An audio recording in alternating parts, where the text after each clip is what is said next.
नमस्कार, मैं हूं श्री नारायण तिवारी और आप देख रहे हैं नेशनल न्यूज।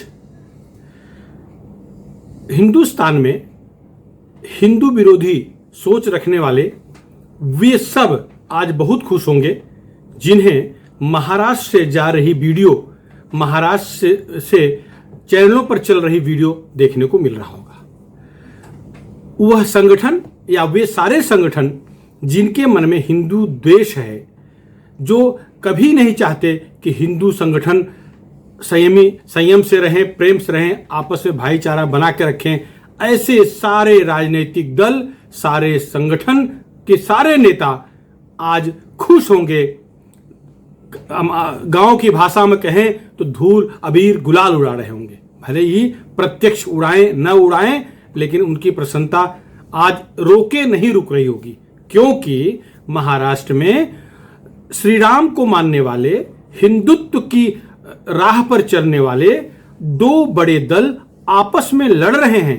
दोनों दलों के कार्यकर्ताओं के रक्त सड़कों पर दिख रहे हैं। दोनों दलों के लोग सर पर, हाथ पर, पैर पर, पीठ पर पट्टियां बांधे रक्त रंजित दिख रहे हैं। उनकी खुशी, उनकी प्रसन्नता रोके नहीं रुक रही होगी। मैं किसी आईएसआई या पाकिस्तान के किसी इसिस जैसे विदेशी संगठनों की बात नहीं कर रहा हूं। हिंदुस्तान में रह करके हिंदुओं को बांटने की नीति अपनाने वाले बहुत सारे राजनीतिक दल हैं, उनकी बात कर रहा हूं। जिनका जन्म ही मुस्लिम तुष्टीकरण के लिए हुआ हो, ऐसे दलों की बात कर रहा हूं। स्पष्ट कहा जाए तो कांग्रेस की बात कर रहा हूं। राष्ट्रवादी कांग्रेस जो हिंदू विरोधी गतिविधियों को अक्सर नजरअंदाज करती है। हिंदू विरोधी कोई संगठन कार्रवाई कर रहा है, कुछ करने जा रहा है तो उस पर पर्दा डालने का काम करती है। ऐसे दलों की बात कर रहा हूं। अब देखिए, नारायण राणे की गिरफ्तारी तो 24 घंटे के अंदर हो गई। एक दिन पहले शाम को 7, साढ़े 7 बजे प्रेस कॉन्फ्रेंस लेते हैं महाड़ में। दूसरे दिन 2, ढाई, 3 बजे के अंदर गिरफ्तारी हो जाती है। क्या उन्होंने गलत बयान दिया? यह सच है, उनके बयान का कोई समर्थन नहीं कर सकता। उन्होंने जो कहा, संवैधानिक पद पर बैठे मुख्यमंत्री जैसे सम्मानित कुर्सी पर बैठे किसी व्यक्ति के बारे में ऐसा जो उन्होंने कहा है वो कदापि उचित नहीं है, समर्थनीय तो कदापि नहीं है। कोई समर्थन नहीं कर रहा है। जिस पार्टी को नेता हैं, भारतीय जनता पार्टी के लोग नहीं कर रहे हैं, चाहे राष्ट्रीय प्रवक्ता हो, चाहे प्रदेश के हों, कोई भी समर्थन नहीं कर रहा है। कोई मीडिया उनके पक्ष में यह नहीं कह रहा है कि उन्होंने सही कहा था। लेकिन जिस तरह से गिरफ्तारी हुई है, जो दोपहर के 2 बजे तक पूरे प्रदेश में या यूं कहो पूरे देश में एक माहौल बना था कि उद्धव ठाकरे जी के बारे में जो उन्होंने अपशब्द यूज किया है, जिस तरह से उन्होंने कहा है कि कान के नीचे बजा देता, लगा देता आदि शब्द, यह कदापि उचित नहीं है। पूरे देश में नारायण राणे के खिलाफ ही माहौल बन रहा था। लेकिन गिरफ्तारी होने के बाद उनके पक्ष में सहानुभूति का अंबार लग गया, पहाड़ खड़ा हो गया है। कारण उनकी वो शैली रही है, जैसे कि भारतीय जनता पार्टी के प्रवक्ता विधायक राम कदम कहते हैं, जिस तरह से महाराष्ट्र में ठाकरे शैली फेमस है, उसी तरह से महाराष्ट्र में राणे शैली फेमस है। राणे इसी तरह से वक्तव्य देते आए हैं, देते रहे हैं, इसमें कोई दो राय नहीं है। मीडिया को भी मालूम है राणे मीडिया वाले मजाक में कहते हैं सटकू मानुस है, वो फट से बोल देते हैं। तो ये उनकी शैली है। लेकिन शैली बनाने के चक्कर में संवैधानिक पद पर बैठे किसी व्यक्ति का अपमान हो जाए, ऐसा बोलना उचित नहीं है। कोई भी समर्थन नहीं कर रहा है। लेकिन पुलिस जिस तरह से गिरफ्तार की है, हाथ में एक बुजुर्ग 69 वर्ष के बुजुर्ग, भले वो केंद्रीय मंत्री हैं, बीमार आदमी हैं, शुगर लो हो गया था, ब्लड प्रेशर बढ़ गया था, फिर ब्लड प्रेशर लो हो गया, हार्ट बीट को लेकर के डॉक्टरों ने चिंता जताई थी। ऐसे व्यक्ति के हाथ से थाली छीन करके पुलिस गिरफ्तार करती है, संगमनेर पुलिस गिरफ्तार करती है, और उस समय यह जस्टिफाई करती है कि ऊपर से आदेश है। तो सोचिए कि कहां तक राजनीति, कहां तक ले जाएगी राजनीति। क्या यह उचित है? आज उनकी बारी, कल किसी और की बारी। महाराष्ट्र के मंत्रिमंडल के बहुत सारे मंत्रियों पर या विधानसभा के बहुत सारे विधायकों पर, यहाँ तक कि रूलिंग पार्टी के विधायकों पर गंभीर किस्म के अनेक मामले चल रहे हैं। अगर गिरफ्तारियों के सिलसिला शुरू होगा तो बहुत सारी गिरफ्तारियां होंगी। जिस मतलब तत्परता से राणे को गिरफ्तार किया गया है, यही तत्परता महाराष्ट्र पुलिस ने शर्जिल उस्मानी के बारे में क्यों नहीं दिखाई। हिंदुओं को आतंकवादी बता के गया, समूचे हिंदुस्तानियों को गाली दे के गया, अपशब्द कह के गया, लेकिन महाराष्ट्र पुलिस को आज तक उसे नहीं ढूंढ पाई है, सादा FIR तक नहीं कर पाई है। परमवीर सिंह 100 करोड़ का टारगेट वाला जो जिसके चक्कर में गृह मंत्री अनिल देशमुख, तत्कालीन गृह मंत्री अनिल देशमुख जेल के दरवाजे पर बैठे हुए हैं, कभी भी अंदर जा सकते हैं। वो परमवीर सिंह IPS अधिकारी, मुंबई का पुलिस कमिश्नर रह चुका व्यक्ति आज कहां है पता नहीं, गायब हो चुका है। बता रहे हैं कि देश छोड़ चुका है। कहां है मुंबई पुलिस की तत्परता? क्यों नहीं पकड़ी, क्यों नहीं गिरफ्तार की? ऐसे काम जो आवश्यक हैं उन्हें नहीं कर सकी। ये बयान दिए थे, इन पर FIR हुआ था, कोर्ट में मामला जाता, कोर्ट से जो होना था वो होता, ऐसा नहीं। वैसे भी बयान के अलावा उन्होंने कोई कृति नहीं की थी, और कृति करने की हिम्मत भी किसी को नहीं है। किसी भी प्रदेश के मुख्यमंत्री के साथ कोई अभद्रता करेगा, ऐसा कोई दुस्साहस करने वाला पैदा नहीं हुआ है, होना भी, और पुलिस भी नहीं कर सकती। महाराष्ट्र पुलिस तो वास्तव में सक्रिय और तत्पर पुलिस है, और ये कानून और व्यवस्था को कैसे संभालना चाहिए उसको आता है। तो ये संभव नहीं था कि कोई कुछ कर सके, संभव नहीं है कोई कुछ कर सकेगा भविष्य में भी। उन पर एक तरह से जो मुकदमे दायर किए जाने चाहिए थे वो बेलेबल ऑफेंस के मुकदमे दायर किए जाने थे, लेकिन पुलिस ने, नासिक पुलिस ने खास तौर से IPC के धारा 500, 505, 2, 153B माने इस तरह की धाराएं लगा करके मामले को एकदम नॉन बेलेबल बना दिया, जिसके लिए जमानत लेने के लिए कोर्ट में जाना पड़े, वरना पुलिस स्टेशन से ही जमानत मिल जाती। ये कोई गंभीर मामला नहीं था। ऐसे पता नहीं कितनी बार इस सरकार के मंत्रियों ने, प्रमुख लोगों ने अपने बयान में लात से मारो, चप्पल मारो, जूते मारो आदि कह चुके हैं, लेकिन वो कोई गंभीरता से नहीं लिया। लेकिन प्रधानमंत्री के बारे में भी बहुत सारे नेताओं ने जिस तरह से कहा है, चोर क्या क्या कहा है, बड़े जिम्मेदार व्यक्ति, जिम्मेदार पद बैठे लोग कहे हैं, अगर केस होता तो पूरे देश में केस, अगर पुलिस स्टेशन में केस दायर करने का मामला सिलसिला शुरू हुआ होता तो इन नेताओं को जमानत लेते लेते बुढ़ाई आ जाती, लेकिन ऐसा नहीं हुआ। प्रधानमंत्री ने, केंद्रीय गृह मंत्री ने इन सारे मामलों को, इन सारे बयानों को अवॉइड किया, कुछ नहीं किया। उपराष्ट्रपति के बारे में भी नेता लोग, महाराष्ट्र के ही नेता लोग क्या क्या कह चुके हैं।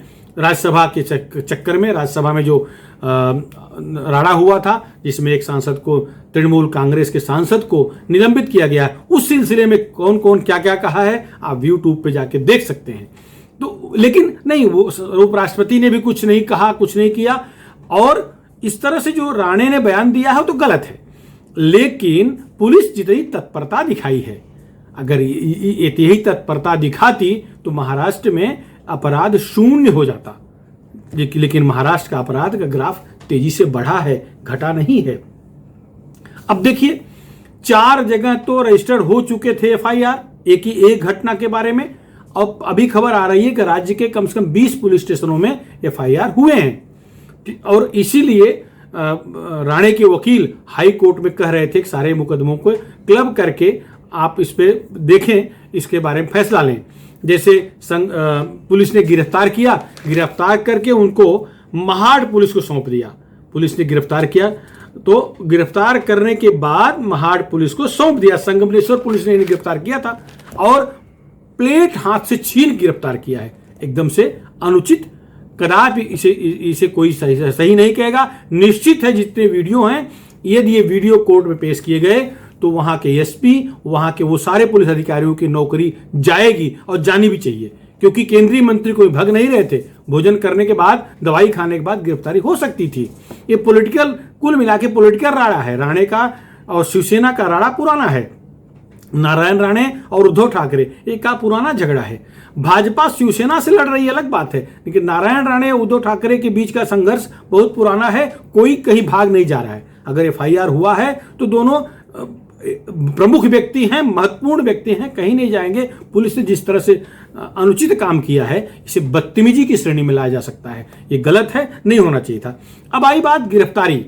जिस तरह से सुबह से पत्थर मारे जा रहे हैं, जूते चप्पल मारे जा रहे हैं, जिस तरह अपशब्द बोले जा रहे हैं, अगर गिरफ्तारी ही करना है तो महाराष्ट्र पुलिस को कई हजार लोगों को गिरफ्तार करने पड़ेगा। राज्य के हर शहर में, हर चौके चौराहे पर बीजेपी शिवसेना के लोग एक दूसरे के खिलाफ आंदोलन, प्रति आंदोलन, एक दूसरे के खिलाफ बयानबाजी, नारेबाजी कर रहे हैं। अगर उन सब पर एफआईआर होगा, अगर इसी तरह शब्द के उपयोग पर एफआईआर होगा, तो हजारों एफआईआर हो जाने चाहिए। और पुलिस अगर उनको एफआईआर में उनको छूट दे रही है तो निश्चित है इस पर कॉग्निजेंस कोर्ट लेगा। ये मामला इतना आसान नहीं जाने वाला है। अब आई बात, राज्य सरकार ने अपना काम कर दिया। देर रात तक बैठक चली, गृह मंत्री को बुला करके मुख्यमंत्री आवास वर्षा पर महाराष्ट्र के मुख्यमंत्री उद्धव ठाकरे, महाराष्ट्र के गृह मंत्री दिलीप वळसे पाटिल के बीच बैठक चली। मामला बिगड़ता दिख रहा है। भाजपा के लोग जाकर के राज्यपाल से मिले हैं। कानून व व्यवस्था की स्थिति बिगड़ती दिख रही है। बहुत सारे रोड जाम है, सड़क जाम है, ब्लॉक कर दिए। कई शिवसैनिकों ने किया है तो कई भाजपाइयों ने किया है। राज्य में कानून व व्यवस्था बिगड़ रही है। ये भी क्या होगा समय बताएगा। कैसा कदम उठाती है, लाठीचार्ज करती है, हवाई फायर करती है, गोलियां चलाती है, क्या करती है, ये उस पर डिपेंड करेगा। लेकिन माहौल गड़बड़ हो रहा है। अब आइए इस मुद्दे पर राज्य सरकार ने बदला ले लिया, करून दाखवला, अरेस्ट करून दाखवला। तो केंद्र सरकार की जो एजेंसियां हैं वो बहुत सारे मामलों की जांच कर रही हैं। महाराष्ट्र सरकार के बहुत महत्वपूर्ण पद पर बैठे उप मुख्यमंत्री अजित पवार और उनका पूरा परिवार ईडी के रडार पर है, जांच चल रही है। और सहकारिता घोटाले में पूरा नाम आया है, सारे प्रमाण केंद्र ईडी के पास है। गिरफ्तारी शुरू होगी तो इनकी भी गिरफ्तारी हो जाएगी, जल्दी शुरू हो सकती है। अगर बदला ही लेना है, वैसे कहा जा रहा है कि शरद पवार जाकर के अपना एक तरह से गठबंधन का लालीपाप दिखा करके अपने परिवार को बचाने के प्रयास में लगे हैं। राष्ट्रवादी के बहुत सारे नेता सहकारिता भ्रष्टाचार, सहकारिता घोटाले में लिप्त हैं। तो शरद पवार जी जाकर के दोनों तरफ हाथ फैला करके वो अपना काम कर रहे हैं। वो अभी जिस तरह से राणे गिरफ्तारी पर उनसे चर्चा किया, मीडिया ने चर्चा करना चाहा, वो कोई बयान नहीं दिए, क्योंकि उनका बयान देना आगे की रणनीति के लिए घातक होगा। क्योंकि शरद पवार के हाथ दोनों तरफ हैं, भाजपा की तरफ भी हैं, शिवसेना की तरफ भी हैं।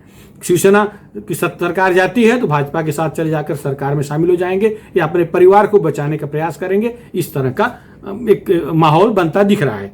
अब केंद्रीय एजेंसी अगर सक्रिय होंगी तो सबसे पहले तो अनिल देशमुख गिरफ्तार हो जाएंगे।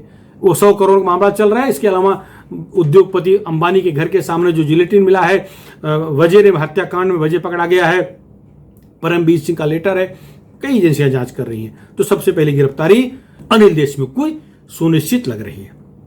इसके अलावा पवार परिवार की चर्चा तो हो गई है। अब शिवसेना की तरफ आए। अनिल परब कई मामलों में फंसे हैं, केंद्रीय एजेंसियों के रडार पर हैं। प्रताप सरनाईक ईडी के चक्कर में फंसे हुए, बुरी तरह फंसे हुए हैं। अपना पत्र दे करके अपना पक्ष रख चुके हैं।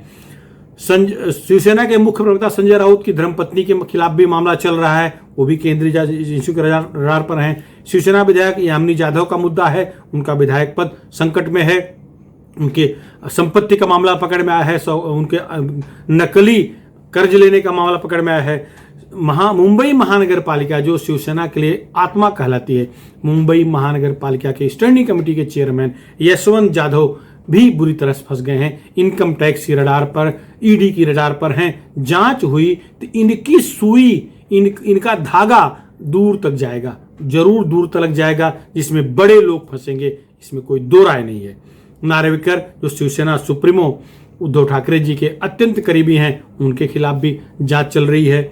संजय राठौर जो टिकटॉक की हीरोइन है, फेमस हीरोइन थी टिकटॉक की, वो आत्महत्या कर ली है। उस पर बलात्कार आदि कई सारे मामले को लेकर के भाजपा आंदोलनरत है। बहुत सारे एनजीओ आंदोलन कर चुके हैं, तो वो संकट में है। गिरफ्तारियां अगर शुरू होंगी, राज्य सरकार ने किया तो केंद्र सरकार भी कुछ करेगी। अगर करेगी केंद्रीय एजेंसियां तो संकट बड़ा होगा। क्या होगा अभी समय बताएगा।